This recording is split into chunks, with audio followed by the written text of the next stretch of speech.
Prajwal Revanna pen drive case ಹಲ್ಚಲ್ ಎಬ್ಬಿಸಿದೆ. ಹಾಸನ ಸಂಸದನ ವಿಡಿಯೋ ಕೇಸ್ನಲ್ಲಿ ರಾಕೇಶ್ ಸಾವಿನ ಸುದ್ದಿ ಹರಿದಾಡ್ತಾ ಇದೆ.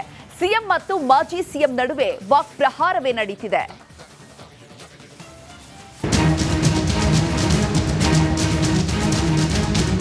ಈಗ ಪ್ರಜ್ವಲ್ ಅವ್ರನ್ನ ಈಗೇನು ಪತ್ರ ಬರೆದು ಬಿಟ್ರಲ್ಲ ಕರ್ಕೊಂಬರೋದಕ್ಕೆ, ಅದು ಸದ್ಯಕ್ಕೇನಾಗಲ್ಲ. 15 ದಿನಗಳಾಯ್ತು ಬರೋದು. ನಾವು ಮೊದಲನೇ ಲೆಟರು, ಎರಡನೇ ಲೆಟರ್ ಪೊಲೀಸ್ನವ್ರು ಬರೆದಿದ್ದಾರೆ, SIT ಅವರು ಬರೆದಿದ್ದಾರೆ. ಇನ್ನು ಏನು ಬರೀಬೇಕಂತೆ ಅವ್ರಿಗೆ? ನಿಮ್ಮ CDC ಯಾತಕ್ಕಪ್ಪ ಶಿವರಾಮೇಗೌಡನ ಜೊತೆ ಅವನ ಜೊತೆ ಮಾತಾಡೋದಕ್ಕೆ ಫೋನ್ ಕನೆಕ್ಷನ್ ತಗೊಂಡ? ರಾಜ್ಯದಲ್ಲಿ ಪ್ರಜ್ವಲ್ ರೇವಣ್ಣ ಪೆನ್ ಡ್ರೈವ್ ಹಲ್ಚಲ್. ಸಿಎಂ DCM HDK ನಡುವೆ ವಾಕ್ ಪ್ರಹಾರ. ಮಾಜಿ ಪ್ರಧಾನಿ ದೇವೇಗೌಡರ ಮೊಮ್ಮಗ ಪ್ರಜ್ವಲ್ದು ಎನ್ನಲಾದ ಪೆನ್ ಡ್ರೈವ್ ಕೋಲಾಹಲ ಸೃಷ್ಟಿಸಿದೆ. ವಿಡಿಯೋ ಸುನಾಮಿ ಹೊಡೆತ ತಾಳಲಾರದೆ ತಾಯ್ನಾಡಿನಿಂದಲೇ ಪಲಾಯನ ಆಗಿದ್ದಾರೆ ಪ್ರಜ್ವಲ್. ಅಪ್ಪ ಕರೆದ್ರೂ ಬರಲಿಲ್ಲ, ಚಿಕ್ಕಪ್ಪ ಮನವಿ ಮಾಡಿದ್ರೂ ಕೇಳಿಲ್ಲ, ತಾತ ಪರಿಪರಿಯಾಗಿ ಕೇಳಿಕೊಂಡ್ರು ಡೋಂಟ್ ಕೇರ್. ಸಿಎಂ ಸಿದ್ದರಾಮಯ್ಯ ಪುತ್ರ ರಾಕೇಶ್ ಹೆಸರು ಪ್ರಸ್ತಾಪಿಸಿ HDK ಟಾಂಗ್ ಕೊಟ್ರೆ, ಸಿಎಂ ಸಿದ್ದರಾಮಯ್ಯ ತಮ್ಮ ಹರಿತವಾದ ಮಾತುಗಳ ಮೂಲಕ ತಿರುಗೇಟು ಕೊಟ್ಟಿದ್ದಾರೆ. ಇವತ್ತು ನಿಮ್ಮ ಕುಟುಂಬದಲ್ಲಿ ನಡೆದಂಥದ್ದು ನೀವು ಕಳಿಸಿದ್ರ ಅವಾಗ ನಿಮ್ಮ ಮಗನ್ನ? ನಾಚಿಕೆ ಆಗೋದಿಲ್ವ ನಿಮಗೆ ಮುಖ್ಯಮಂತ್ರಿಗೆ? ನನಗೆ ಇದರಿಂದ ಏನಿದೆ, ಇದು ನಾನು ದಾರಿ ತಪ್ಪಿಸ್ತಕ್ಕಂಥ ಕೆಲಸ ನಾನು ಮಾಡ್ತಾ ಇದ್ದೀನೋ ನೀವು ಮಾಡ್ಕೊಂಡಿದ್ದೀರೋ? ಯಾರಪ್ಪ ಚರ್ಚೆ ಮಾಡಿದ್ದು ನಿಮ್ಮ ಟೆಲಿಫೋನಲ್ಲಿ? ಅದೆಂಥದ್ದು ದೇವರಾಜೇಗೌಡರ ಬಗ್ಗೆ ನಿಮ್ಮ ಕಾಂಗ್ರೆಸ್ನವರು ಅದೇನೋ ಟ್ವೀಟ್ ಮಾಡಿದ್ದೀರಲ್ಲಪ್ಪ. ಎರಡನೇ ಲೆಟರ್ ಪೊಲೀಸ್ನವ್ರು ಬರೆದಿದ್ದಾರೆ, SIT ಅವರು ಬರೆದಿದ್ದಾರೆ. ಇನ್ನು ಏನು ಬರೀಬೇಕಂತೆ ಅವ್ರಿಗೆ? ಮೊಸರಲ್ಲಿ ಕಲ್ಲು ಹುಡ್ಕೊಂಡು ಮಾಡಕ್ ಹೋಗ್ಬಾರ್ದು. ಆಯ್ತಪ್ಪ, ಲೇಟ್ ಆಗದೆ ಅಂತ ಅಸ್ಯೂಮಿಂಗ್ ಫಾರ್ ದಿ ಆರ್ಗ್ಯುಮೆಂಟ್ಸ್. ನಡಿ ಈಗ ಶುರು ಮಾಡೋಣ. ಕೇಸರಿಯಿಂದ ಮನೋಲ್ಲಾಸ ಮನಸ್ಸು ಮತ್ತೇರಿ ಕುಣಿದಾಡಿದೆ ನೋಡು, ಮನಸ್ಸು ಮತ್ತೇರಿ ಕುಣಿದಾಡಿದೆ ನೋಡು. ಕ್ಷಣ ಕ್ಷಣವೂ ಆಚರಿಸಿ ಕೇಸರಿ ಹಬ್ಬ. ವಿಮಲ್ ಬಾಯಲ್ಲಿ ಹೇಳಿ ಕೇಸರಿ. ಈಗ ಇಶ್ಯೂ ಮಾಡಿ. ಈಗ ಯಾರು ಪ್ರಜ್ವಲ್ ರೇವಣ್ಣನ ಸಪೋರ್ಟ್ ಮಾಡಲ್ಲ, ಆದರೆ ಇದೆಲ್ಲ ಇಷ್ಟು ಜನರ ಮಾನ ಮರ್ಯಾದೆನ ಅರಾಜಕದ ಜನ ಏನಿದ್ದಾರೆ ಅವ್ರ ಬಗ್ಗೆ ನೀವೇನು ಕ್ರಮ ತೆಗೆದುಕೊಳ್ಳಿ ಅಂತ. ಜನ ಈಗ ಕಾಂಗ್ರೆಸ್ಸೇ ಇದರ ಸೂತ್ರಧಾರಿಗಳು, ಪಾತ್ರಧಾರಿಗಳು ಅನ್ನೋದು ಸ್ಪಷ್ಟವಾಗಿ ಜನಕ್ಕೆ ಅರ್ಥ ಆಗಿದೆ. ಪ್ರಜ್ವಲ್ ರೇವಣ್ಣ ವಿಡಿಯೋ ಹಲ್ಚಲ್ ಎಬ್ಬಿಸಿದ್ರೆ, ಇದೀಗ ಆರೋಪಿ ನವೀನ್ ಗೌಡ ಹಾಗೂ ಬೇಲೂರು ಮಾಜಿ ಶಾಸಕ ಲಿಂಗೇಶ್ ಮಾತನಾಡಿದ್ದಾರೆ ಎನ್ನಲಾದ ಆಡಿಯೋ ಸಖತ್ ವೈರಲ್ ಆಗ್ತಿದೆ.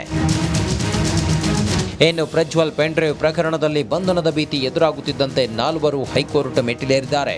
ನವೀನ್ ಗೌಡ, ಕಾರ್ತಿಕ್, ಪುಟ್ಟರಾಜು, ಚೇತನ್ ಎಂಬುವರು ಹೈಕೋರ್ಟ್ಗೆ ಅರ್ಜಿಯನ್ನ ಸಲ್ಲಿಸಿದ್ದಾರೆ. ಮಂಗಳವಾರ ಜಾಮೀನು ಅರ್ಜಿ ವಿಚಾರಣೆ ನಡೆಯಲಿದೆ. ಪ್ರಜ್ವಲ್ ಪೆನ್ ಡ್ರೈವ್ ಆಡಳಿತ ವಿಪಕ್ಷಗಳ ನಡುವೆ ಬಿರುಗಾಳಿಯನ್ನೇ ಎಬ್ಬಿಸಿರೋದಂತೂ ನಿಜ.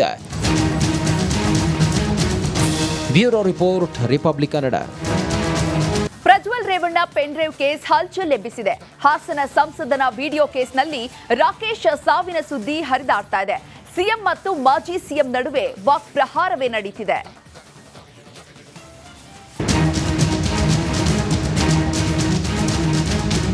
ಈಗ ಪ್ರಜ್ವಲ್ ಅವ್ರನ್ನ ಈಗೇನು ಪತ್ರ ಬರೆದು ಬಿಟ್ರಲ್ಲ ಕರ್ಕೊಂಬರೋದಕ್ಕೆ, ಅದು ಸದ್ಯಕ್ಕೇನಾಗಲ್ಲ. 15 ದಿನಗಳಾಯ್ತು ಬರೋದು. ನಾವು ಮೊದಲನೇ ಲೆಟರು, ಎರಡನೇ ಲೆಟರ್ ಪೊಲೀಸ್ನವ್ರು ಬರೆದಿದ್ದಾರೆ, SIT ಅವರು ಬರೆದಿದ್ದಾರೆ. ಇನ್ನು ಏನು ಬರೀಬೇಕಂತೆ ಅವ್ರಿಗೆ? ನಿಮ್ಮ CDC ಯಾತಕ್ಕಪ್ಪ ಶಿವರಾಮೇಗೌಡನ ಜೊತೆ ಅವನ ಜೊತೆ ಮಾತಾಡೋದಕ್ಕೆ ಫೋನ್ ಕನೆಕ್ಷನ್ ತಗೊಂಡ? ರಾಜ್ಯದಲ್ಲಿ ಪ್ರಜ್ವಲ್ ರೇವಣ್ಣ ಪೆನ್ ಡ್ರೈವ್ ಹಲ್ಚಲ್.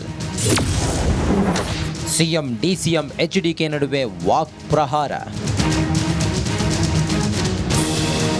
ಮಾಜಿ ಪ್ರಧಾನಿ ದೇವೇಗೌಡರ ಮೊಮ್ಮಗ ಪ್ರಜ್ವಲ್ದು ಎನ್ನಲಾದ ಪೆನ್ ಡ್ರೈವ್ ಕೋಲಾಹಲ ಸೃಷ್ಟಿಸಿದೆ. ವಿಡಿಯೋ ಸುನಾಮಿ ಹೊಡೆತ ತಾಳಲಾರದೆ ತಾಯ್ನಾಡಿನಿಂದಲೇ ಪಲಾಯನ ಆಗಿದ್ದಾರೆ ಪ್ರಜ್ವಲ್. ಅಪ್ಪ ಕರೆದ್ರೂ ಬರಲಿಲ್ಲ, ಚಿಕ್ಕಪ್ಪ ಮನವಿ ಮಾಡಿದ್ರೂ ಕೇಳಿಲ್ಲ, ತಾತ ಪರಿಪರಿಯಾಗಿ ಕೇಳಿಕೊಂಡ್ರು ಡೋಂಟ್ ಕೇರ್. ಸಿಎಂ ಸಿದ್ದರಾಮಯ್ಯ ಪುತ್ರ ರಾಕೇಶ್ ಹೆಸರು ಪ್ರಸ್ತಾಪಿಸಿ HDK ಟಾಂಗ್ ಕೊಟ್ರೆ, ಸಿಎಂ ಸಿದ್ದರಾಮಯ್ಯ ತಮ್ಮ ಹರಿತವಾದ ಮಾತುಗಳ ಮೂಲಕ ತಿರುಗೇಟು ಕೊಟ್ಟಿದ್ದಾರೆ. ಇವತ್ತು ನಿಮ್ಮ ಕುಟುಂಬದಲ್ಲಿ ನಡೆದಂಥದ್ದು ನೀವು ಕಳಿಸಿದ್ರ ಅವಾಗ ನಿಮ್ಮ ಮಗನ್ನ? ನಾಚಿಕೆ ಆಗೋದಿಲ್ವ ನಿಮಗೆ ಮುಖ್ಯಮಂತ್ರಿಗೆ?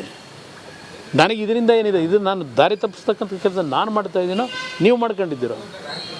ಯಾರಪ್ಪ ಚರ್ಚೆ ಮಾಡಿದ್ದು ನಿಮ್ಮ ಟೆಲಿಫೋನಲ್ಲಿ? ಅದೆಂಥದ್ದು ದೇವರಾಜೇಗೌಡರ ಬಗ್ಗೆ ನಿಮ್ಮ ಕಾಂಗ್ರೆಸ್ನವರು ಅದೇನೋ ಟ್ವೀಟ್ ಮಾಡಿದ್ದೀರಲ್ಲಪ್ಪ. ಎರಡನೇ ಲೆಟರ್ ಪೊಲೀಸ್ನವ್ರು ಬರೆದಿದ್ದಾರೆ, SIT ಅವರು ಬರೆದಿದ್ದಾರೆ. ಇನ್ನು ಏನು ಬರೀಬೇಕಂತೆ ಅವ್ರಿಗೆ? ಮೊಸರಲ್ಲಿ ಕಲ್ಲು ಹುಡ್ಕೊಂಡು ಮಾಡಕ್ ಹೋಗ್ಬಾರ್ದು. ಆಯ್ತಪ್ಪ, ಲೇಟ್ ಆಗದೆ ಅಂತ ಅಸ್ಯೂಮಿಂಗ್ ಫಾರ್ ದಿ ಆರ್ಗ್ಯುಮೆಂಟ್ಸ್. ಈಗ ಇಶ್ಯೂ ಮಾಡಿ. ಈಗ ಯಾರು ಪ್ರಜ್ವಲ್ ರೇವಣ್ಣನ ಸಪೋರ್ಟ್ ಮಾಡಲ್ಲ. ಆದರೆ ಇದೆಲ್ಲ ಇಷ್ಟು ಜನರ ಮಾನ ಮರ್ಯಾದಿನ ಅರಾಜಕದ ಜನ ಏನಿದ್ದಾರೆ ಅವ್ರ ಬಗ್ಗೆ ನೀವೇನು ಕ್ರಮ ತೆಗೆದುಕೊಳ್ಳಿ ಅಂತ ಜನ ಈಗ ಕಾಂಗ್ರೆಸ್ಸೇ ಇದರ ಸೂತ್ರಧಾರಿಗಳು, ಪಾತ್ರಧಾರಿಗಳು ಅನ್ನೋದು ಸ್ಪಷ್ಟವಾಗಿ ಜನಕ್ಕೆ ಅರ್ಥ ಆಗಿದೆ. ಪ್ರಜ್ವಲ್ ರೇವಣ್ಣ ವಿಡಿಯೋ ಹಲ್ಚಲ್ ಎಬ್ಬಿಸಿದ್ರೆ ಇದೀಗ ಆರೋಪಿ ನವೀನ್ ಗೌಡ ಹಾಗೂ ಬೇಲೂರು ಮಾಜಿ ಶಾಸಕ ಲಿಂಗೇಶ್ ಮಾತನಾಡಿದ್ದಾರೆ ಎನ್ನಲಾದ ಆಡಿಯೋ ಸಖತ್ ವೈರಲ್ ಆಗ್ತಿದೆ. ಇನ್ನು ಪ್ರಜ್ವಲ್ ಪೆನ್ಡ್ರೈವ್ ಪ್ರಕರಣದಲ್ಲಿ ಬಂಧನದ ಭೀತಿ ಎದುರಾಗುತ್ತಿದ್ದಂತೆ 4 ಹೈಕೋರ್ಟ್ ಮೆಟ್ಟಿಲೇರಿದ್ದಾರೆ. ನವೀನ್ ಗೌಡ, ಕಾರ್ತಿಕ್, ಪುಟ್ಟರಾಜು, ಚೇತನ್ ಎಂಬುವರು ಹೈಕೋರ್ಟ್ಗೆ ಅರ್ಜಿಯನ್ನ ಸಲ್ಲಿಸಿದ್ದಾರೆ. ಮಂಗಳವಾರ ಜಾಮೀನು ಅರ್ಜಿ ವಿಚಾರಣೆ ನಡೆಯಲಿದೆ. ಪ್ರಜ್ವಲ್ ಪೆನ್ಡ್ರೈವ್ ಆಡಳಿತ ವಿಪಕ್ಷಗಳ ನಡುವೆ ಬಿರುಗಾಳಿಯನ್ನೇ ಎಬ್ಬಿಸಿರೋದಂತೂ ನಿಜ. Bureau report, Republic Kannada.